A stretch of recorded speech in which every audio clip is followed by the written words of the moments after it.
కారం రంగు రుచితో ఉంటుంది. ఆచి మిరపపొడి అదరగొట్టే కారం రంగు రుచి. బాబు తీరు మారింది.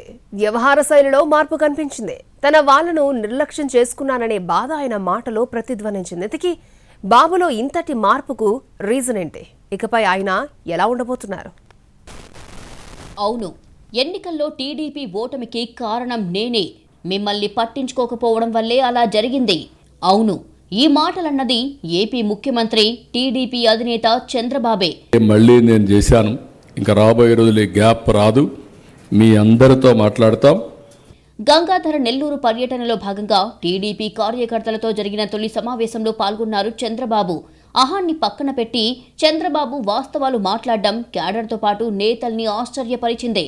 మీరు కొత్త చంద్రబాబును చూస్తారని ఎన్నికల ముందే చెప్పాను, ఇకపై సరికొత్త చంద్రబాబును చూడబోతున్నారన్నారాయన. ప్రతిపక్షంలో ఉన్నప్పుడు నేను పదే మీకు చెప్పాను, ఒక మాట చెప్పాను, ముందు మారిగా నేనుండను, ఈసారి మీ రుణం తీర్చుకుంటానని చాలా స్పష్టంగా చెప్పాను. గత 9 నెలల్లో జరిగిన లోపాలను కూడా ఆయనే బయటపెట్టారు. పార్టీ ఎంత నిర్లక్ష్యంగా నడుస్తుందో చూడండి అంటూ నవ్వుతూనే చెప్పారు చంద్రబాబు. ఇకపై అలా జరగబోదని భరోసా ఇచ్చారాయన. 9 నెలలైంది. మొన్న మీలో ఒక అచంచలమైన విశ్వాసంతో ఓట్లేశారు.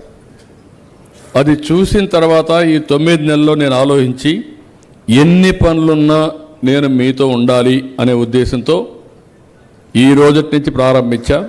ఎక్కడ పోయినా కార్యకర్తల్ని కలవడం నా బాధ్యత. గతానికి భిన్నంగా చంద్రబాబు వ్యవహరించిన తీరు ఇప్పుడు హాట్ టాపిక్ గా మారింది. పెన్షన్ల పంపిణీలో భాగంగా చిత్తూరు జిల్లా జీడీ నెల్లూరులో పర్యటించిన చంద్రబాబు తొలిసారి కార్యకర్తలతో సమావేశమయ్యారు. 2004లో గాని 2019 ఎన్నికల్లో గాని మనల్ని ఏ పార్టీ ఓడించలేదన్నారు చంద్రబాబు. తానే పార్టీని ఓడించారన్నారు బాబు. రాత్రికి రాత్రే రాష్ట్రాన్ని బాగు చేయాలని భావించానే తప్ప కార్యకర్తల్ని పట్టించుకోలేదన్నారు. 2019లో అసంతృప్తితో ఉన్న కార్యకర్తలు పనిచేయలేదని, అది టీడీపీ ఓటమికి దారితీసిందన్నారు. దీంతో 5 ఏళ్లు టీడీపీ నేతలు కార్యకర్తలు నరకం చూశారన్నారు చంద్రబాబు. 2004లో 2019లో మనల్ని ఎవరు ఓడించలా, మనల్ని నేనే ఓడించుకున్నా. కానీ 2004లో తెలుగుదేశం పార్టీ ఓడిపోవడం అనేది జీర్ణించుకోలేకపోయాం. నేను తొందరలో పరిగెత్తా ఉన్నాను. నేను పరిగెత్తే మీరు నన్ను అర్థం చేసుకోలేక నేను ఇంతేలేదు నన్ను వదిలిపెట్టి మీ పని మీరు చేసుకున్నారు. వారు మనల్ని ఓడించలేరు. ఎప్పుడైనా మనం ఓడిపోతున్నామంటే ఆ రోజు మీలో అసంతృప్తి ఉండి ఇంట్లో పడుకుంటే బయట పోలేరు, మళ్ళీ పోరు కూడా. మీరు ప్రాణం పోయినా మీరు అణువు పసుపు రక్తం తప్ప వేరే రక్తం లేదు మీలో. శనివారం వస్తుందంటే ఎవరిని అరెస్టు చేస్తారో, ఎక్కడ విధ్వంసం సృష్టిస్తారో అనే పరిస్థితి అనుభవించామంటూ భావోద్వేగానికి గురయ్యారు చంద్రబాబు. అయినా కార్యకర్తలు పార్టీని వీడలేదన్నారు.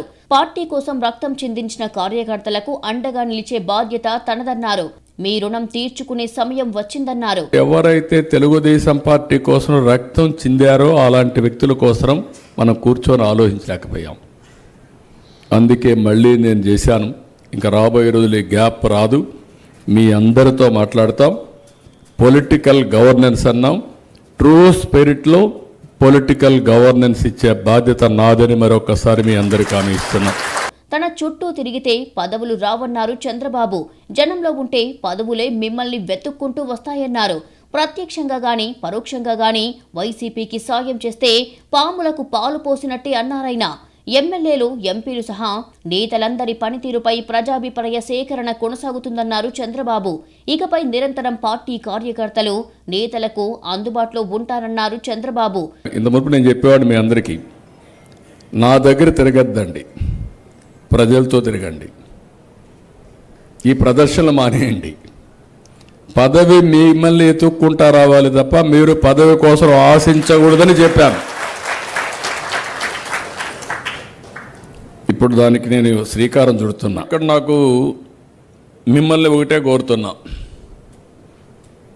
వైఎస్ఆర్ కాంగ్రెస్ పార్టీకి డైరెక్ట్గా ఇండైరెక్ట్గా మనం పనులు చేసే పరిస్థితి ఏ స్థాయిలో కూడా రాకూడదు. మొత్తానికి గత ఎన్నికల్లో ఓటమికి బాధ్యతను తీసుకున్న చంద్రబాబు ఇకపై కార్యకర్తలకు అన్ని విధాలా అండగా ఉంటారని భరోసా ఇచ్చారు.